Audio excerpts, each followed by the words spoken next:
Hello, hello, and welcome back to Retrieving Sanity with your podcast host Keegan, and this is your podcast for all mental health, addiction, recovery issues, and topics. And I just realized that my intro is a little messed up because the music doesn't really fade out as well as it should have because I messed up on exporting stuff, so I'm going to have to fix that now. So, anyways, let me pop on over to Facebook. Y'all know the deal now.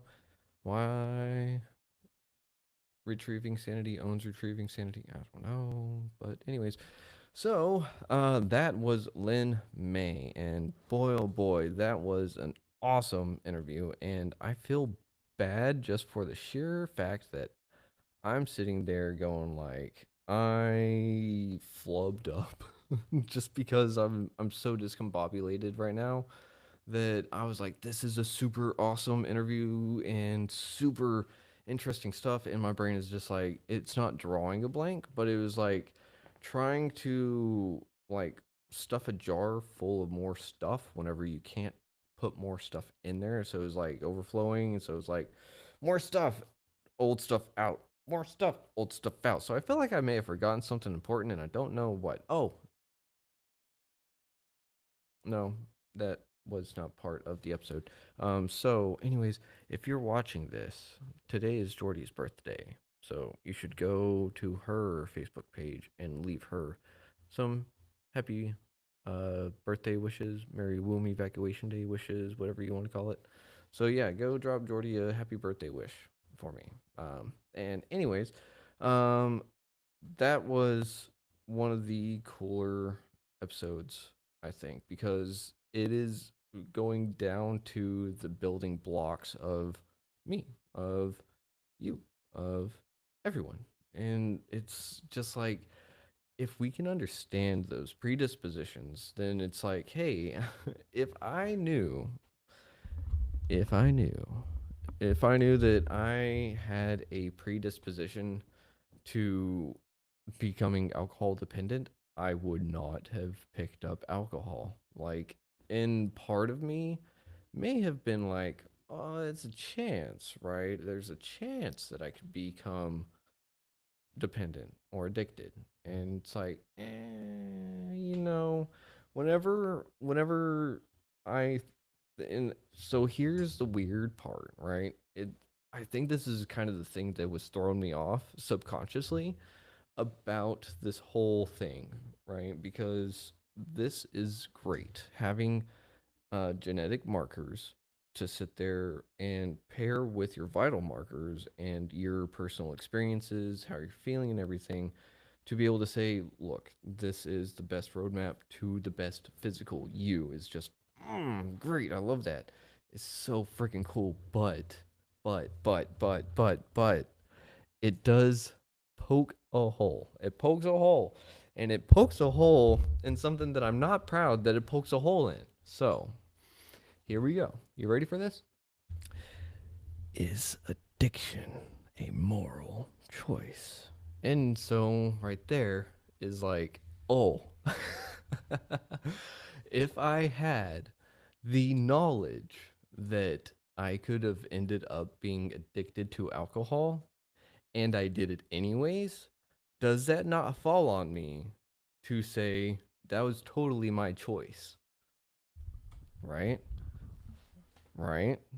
And that's kind of shitty, right? Because it's like it took away that little aspect of saying, "Oh yeah, sure, I can get away with that," and it's like, no, maybe I can't.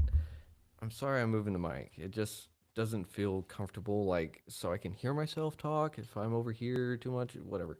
And whenever I adjusted it to try to get real serious, it kind of messed it up. Anyways, but that I think that that was just in the back of my mind, and I was like, shit, like, oh no, like addiction is a choice. But it's not because you don't have the knowledge of. But then you can also play along and say, well, you have all these people that say this, and it also goes along the lines of, oh, it can't happen to me because I'm the main character in my story. And yeah, no, main character syndrome is a real thing, and being a teenager, feeling invincible and stuff like that is definitely a real thing. And so it can definitely be like, yeah, even if you knew you had predispositions for something and you went for it, it's like, but you don't go there with the intent to become addicted. So that's where that line is drawn. It's the intention. And then you just have the whole argument of, well, what's the intent of doing or taking a substance? And, like, what's the point of it? And that's whenever it goes, oh, well, this, that, or that, and you justify it, you have people enable it for you, so on and so forth, and it just becomes this whole, just right back to addiction is something that can be addressed by this, and I love it. And at the same time, it takes people's excuses away entirely because it's like, oh, well, I didn't know. And it's like, oh, well, yeah, you did now. And it's one of those things that I'm not sure how I feel, because I'm going to figure out how to do that test. Because if I can do it and get results and be like, oh, hey, like, this makes sense. Like, maybe all my food allergies came from being super stressed and scared as a kid. Maybe, like, that would be kind of cool. And some of my allergies have somewhat changed a little bit. Like, onions, that was one that I used to be allergic to, and I'm pretty sure I'm not because I love onions. Oh my God, I could just get an onion, take off that first layer, just, oh, so good. But especially red onions, and they're really good for your liver. So if you have anything wrong with your liver, red onions, right up there if you don't want to eat actual liver. So keep that in mind. If you're like me and have some liver damage that you don't know about, don't want to get checked out because you're a little bit scared of knowing the truth. So it's better to just live in bliss. Until one day it's just like, oh, I feel really bad all of a sudden. Why do I feel bad? Because, and so it's one of those, when are you going to get that checked out? I don't know. But this, having a little test like this would definitely be like, hey, these are things that have turned on or not. And so it'd be kind of cool to sit there and be like, this is what has happened to my body from this. Because it's like, oh, some of these markers get turned on whenever you have enough of a exposure to something, and some of those expressions either get turned off or down. And one of the things that I was wanting to um, lay out for the everyday person that may not understand what he meant by like the epigenetic markers and stuff like that, the expressions of the genes, and how they relate to us on a physical level would be gray hairs. It's one of the easiest things that someone can sit there and say, oh, hey, yeah, it used to be this color, but now it's this color. And it doesn't even have to be gray hair. People have their hair color change on them all the time. And if you don't believe me, well, just look at babies. A lot of babies don't have the same color hair that they are whenever they were like, say, 6, 7, 8 months old. And I mean, just my hair is different colors than what it was just a few years ago. Like, it's a darker color, but in the right lights and stuff, it's still got that tricolor. But over here, I got the wisdom hairs coming in. And so it's like, hey, great. Yeah, those are genetic expressions being turned on or off. And so the little tiny cells down here, the roots, and they said gray hair activate, and that's just what I got to deal with for that particular hair cell. It's just the way it grows now, and there's nothing I can do about it unless I wanted to dye it and stuff. And who's going to dye a beard? If you do that, no offense or anything, like, more power to you. I think that gray might look kind of cool with like all this, I don't know. I'm just trying to be hopeful. I don't want to go bald. And that's another thing is that uh, test could sit there and probably tell me you're probably going to go bald. I don't think I am. I don't think so. I'm old enough to say that I still got hair, thankfully. And you're supposed to get your hair genetics from your mother's father. I don't know if that's true for everyone. Like, or not, but that's what I've heard. Again, don't know how true it is. And it's interesting because my grandfather on my mother's side is bald. And I think he said that he was going bald in his like early 20s and like he was bald by his 24.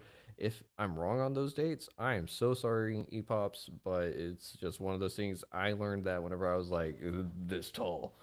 And so lots of stuff has happened since then. I'm just going off of recollection, and it's very spotty and not great.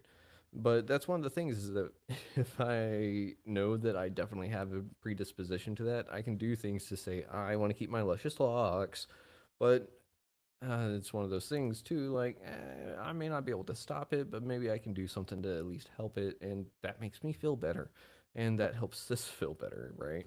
Which can help the rest of it feel better.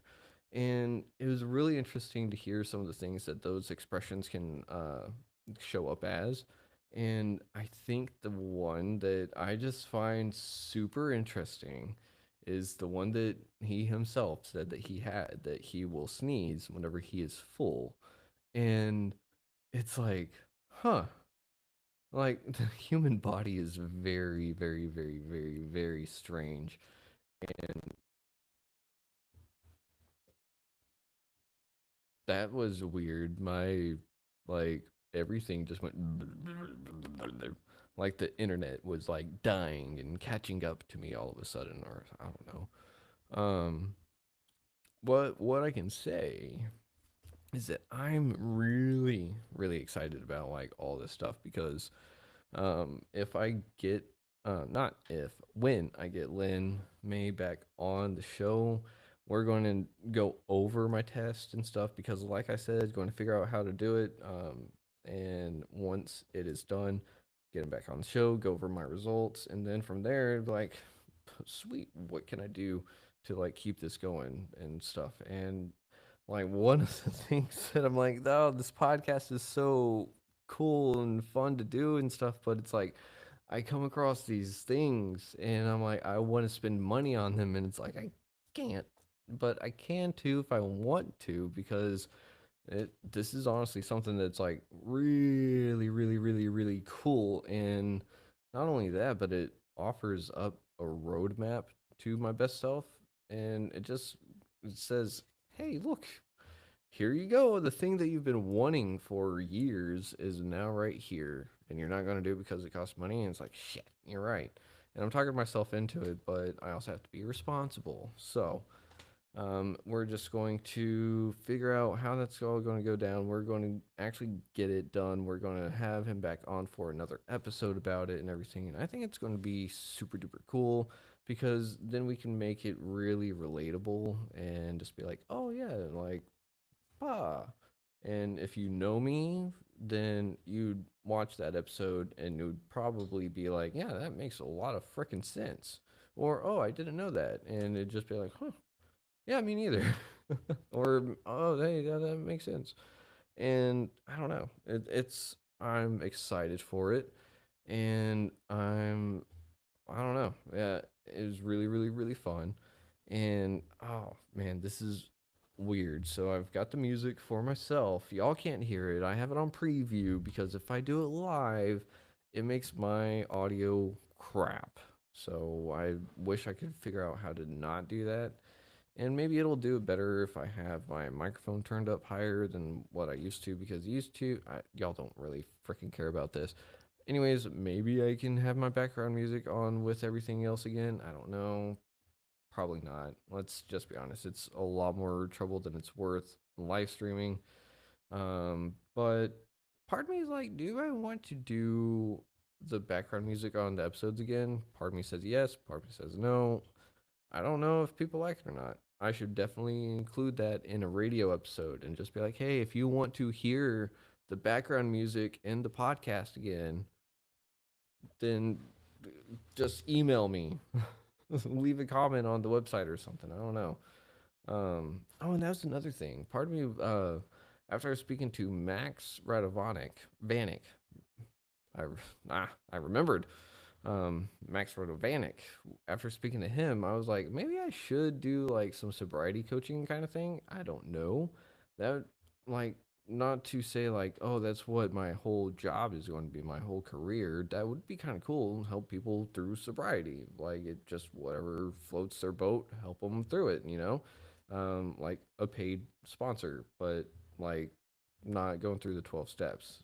And I think that that'd be something I would keep separate. It's like, hey, you want to go through the 12 steps? I'm not accepting payment for that. But you want to learn how to do other things with your life to avoid alcohol and stuff, sure, I'm game for that. And like that makes sense to me, but at the same time, like my heart is just like I can't. I'm glad I'm not a healthcare provider. I really am because I'd be homeless, I'd be broke, and I only say this in the sense of if if it went the way that I would do it, because I wouldn't really charge for anything. It'd be like, hey, cover the cost of materials and whatnot, and we'll be good. But it's not like I can't sit there and be like, in good faith, like charge you this much money for services and stuff. That's I'm like, fuck. Like I love the holistic healthcare approach and everything like that, and it's one of those things that I would love to do myself to help other people, but I don't think I can bring myself to charge for that. And but sobriety coaching is one of those things where it's like some people want help with that and they don't want to do the 12-step approach. I totally fucking get that because I was right there too. Am I saying that 12 steps are absolutely paramount and key? Not for everyone. Were they paramount and key for me? Sure. But at the same time, they don't have a place for every single person. Not every person is in addiction, and not every person is going to respond the exact same way. And it's funny because it's like I can hear some of the people in my recovery group kind of going like, "Hey, dude, like we haven't seen you in a little bit," and I'm like, "Trust me, I know I'm at work because I do my meetings in the morning and I have work during that same time." Um, and that's the thing, like I know some of them are like, "We haven't seen you except for like here and there," and it's like, "Yeah, but obligations and stuff," and it's like, well, you did this to get better, so you have to keep doing it. And it's like, I know. And life, life just adds on and on and on and on and on. And the things that shouldn't be there, well, things are getting added on, fall off. And it just kind of goes, am I willing to let those things fall to add on more stuff? And sometimes I am, sometimes I'm not. Sometimes I don't get to choose what falls. And sometimes I do on accident, usually through inaction, and that's usually my biggest pitfall is being indecisive, having ADHD, well, odd HD, paralyzation, and just uh, like that's one of the things. Like if there are some genetic markers that say you're at a predisposition to getting fucking paralyzed from trying to make decisions, that one would be like, yeah, yep, super variant on all that, and trying to flip a penny will cause you to be in decision paralysis. There we go. I was about to say paralyses. That's not right. But yeah, no, sometimes the simple act of trying to decide if I should make a decision can make me like, yeah, no, never mind. And that's the thing is that I know that I am predisposed to saying I have these kind of things, but I don't know what plays with those, what can necessarily help and not. And it's funny because whenever I have made note, it's like, oh, I'm getting, you know, I have emotional ties to everything I do for some reason. It's like, oh, that makes sense why it's hard for me to break off of something and start something new, because I have to break that emotional tie to whatever that is and now form a new emotional tie to whatever new activity it is that I'm trying to do. And that is so fucking hard for me to both sever and to establish a new connection. and it if there's a marker for that, yeah, I'm sure it's highlighted, and hopefully there's something out there that's like, hey, this will help. And part of me is like, I would love to be on ADHD medication.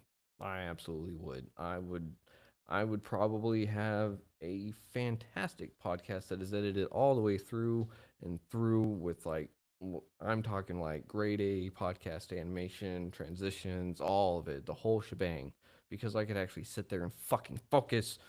If you don't know what I'm talking about, don't worry about it. And it's just one of those things that I'm actually doing really well considering everything else. And the only bar that I have to measure and keep up to is my own, and I'm actually above it right now. So I think I'm doing fairly fucking good.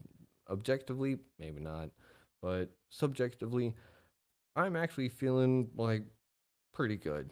Um, Objectively. So subjectively, pretty good. So long as I don't sit there and try to do the comparison game and stuff, because then it's like, oh yeah, well, not really. I don't know. I think I'm just predisposition to be sorry for myself a lot of the time. I really think that's it. Like, sometimes I miss the feeling of feeling sorry for myself. Does that make sense? And the only way it makes sense for me is going with shit. Not Dr. Fred Moss, Dr. Frederick Schiffer. So many names to keep track of. Him and his dual brain theory, like that would make sense. One of me is like this. One and then so it would be the dual brain theory coupled with uh uh I'm not Glenn S. Cohen. Uh so Dr. Frederick Schiffer's dual brain theory coupled with Glenn S. Cohen's neurological intelligence pods, and that, yeah, it's just bam. Mm-hmm. Sorry, I was trying to make a point and trying to. Oh, there we go. God. I'm so glad I don't post these as full episodes or standoffs. I could. Oh, that reminds me, I have a Patreon now. I'm working on it. Anyways, um, so coupled, or is it tripled? I don't know. Anyways, if we take Dr. Frederick Schiffer's dual brain theory coupled with Glenn S. Cohen's neurological intelligence's pods, and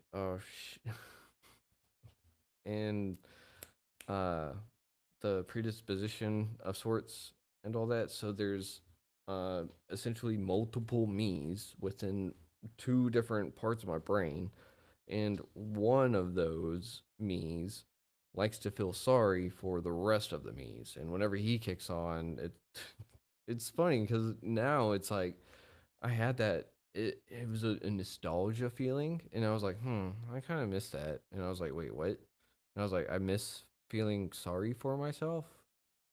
Like, and I'm kind of sitting here like, what exactly was I getting out of that from myself to feel like that's something to be nostalgic about?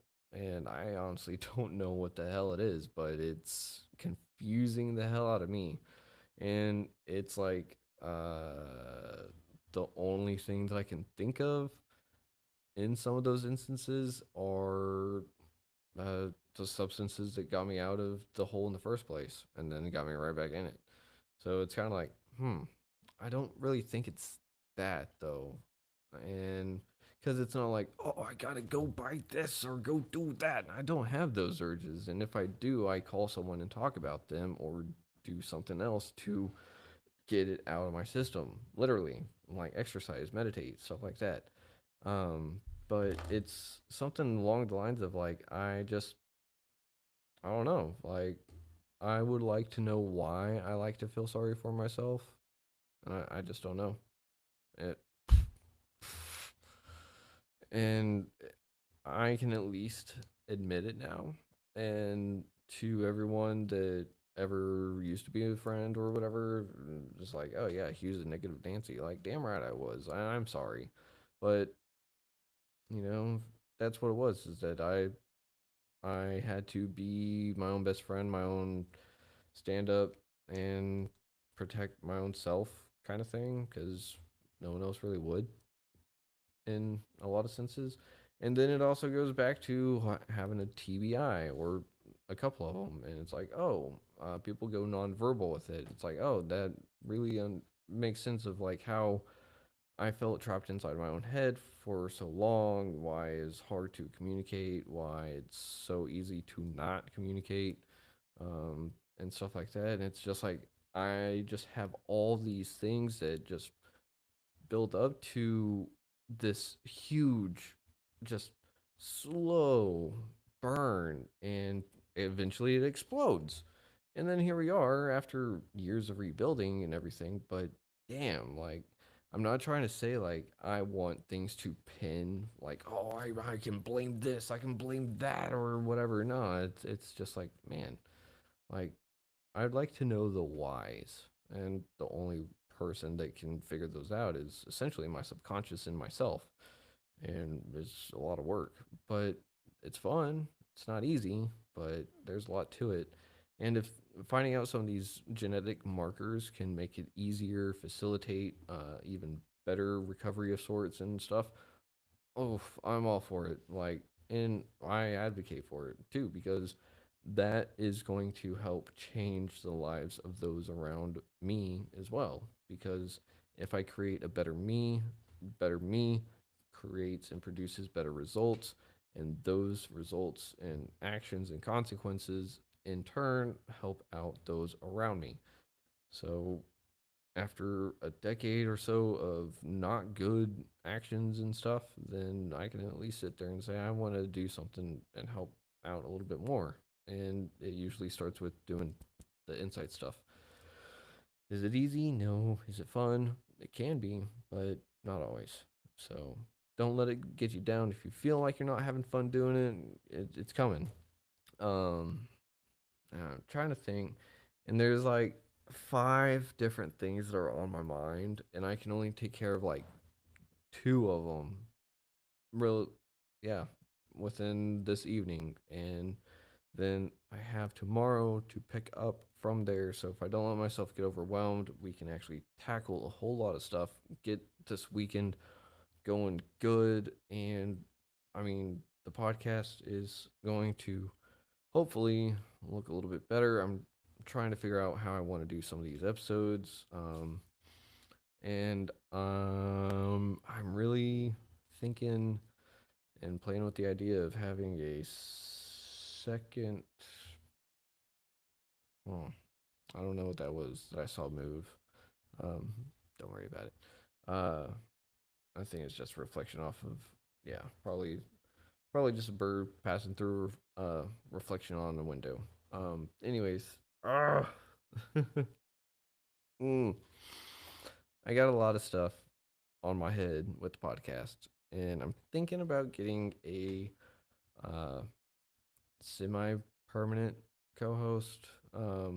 Not a, like, not saying not Simba. I'm just saying like someone along the same lines of. And I don't know, like, if I'm trying to be picky. I don't know if I don't know. Like, part of me is saying I want to find another podcaster who does this kind of stuff, but I, I, and it falls back to, is it essentially a second podcast? Is it like a subshoot of the podcast, which it would be? It call like retrieving sanity files, or like, no, retrieving sanity recollections, or, ooh, that'd be a cool one. Um, retrieving sanity, sober simple, or something. I don't know. I've got a lot of ideas. I've got some that only work with a co-host that we have a good like back and forth, like Simba. So Simba, I'm sorry, I didn't respond to your last message in time, but we were going through a lot of stuff. Um, and that would be Jordy and I, and stuff that uh everything's fine. Just so y'all know, scheduling sucks. So um if you schedule it, it's probably not going to happen. If you don't schedule it, it's definitely going to happen. And whenever you think about scheduling it because it's not going to happen, then you don't schedule it. So it definitely will happen because you don't do the one that you didn't do. The other thing is going to definitely happen. So definitely do the thing you weren't going to do because you were going to do the thing you were going to do in the first place without doing the thing that you're doubting yourself about doing in the first place after doing it, the check. Make sense? I hope it did.